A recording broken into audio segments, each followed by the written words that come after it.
সবুজ শ্যামল ছায়ায় ঘেরা এই আমার গ্রাম নীলপুর।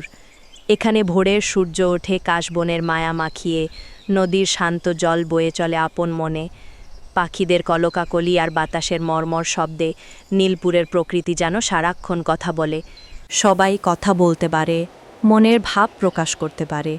শুধু আমার পৃথিবীটাই এক নিস্তব্ধ নীরবতায় ঘেরা। এই মেয়ে আমাদের কপালে কলঙ্ক, সারা জীবন কি আমাদের বোঝা হয়েই থাকবে? ওকে ওভাবে বলো না। কথা বলতে পারে না বলে কি ও আমাদের সন্তান নয়? দেখছো না ওর চোখ দুটো কত মায়াবী? এই তো। শুনেছ, মায়াকে নাকি জোর করে শহরে পাঠিয়ে দিচ্ছে। পাত্রপক্ষ জানলে তো লঙ্কা কাণ্ড হবে। হবে না কেন? বোবা মেয়েকে বিয়ে দিয়ে অন্যের ঘাড়ে বোঝা চাপানো কি অতই সহজ? শুধু এটুকুই বললাম। নীলপুরের এই মাটির সোঁদা গন্ধে আমার জন্ম, এই ধুলোবালি আর ঘাসের সাথেই আমার বেড়ে ওঠা।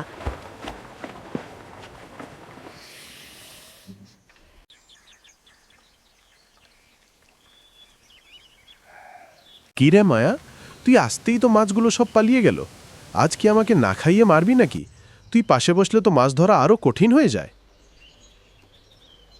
ওগো নদী, তুমি আমায় শহর যেতে দিও না।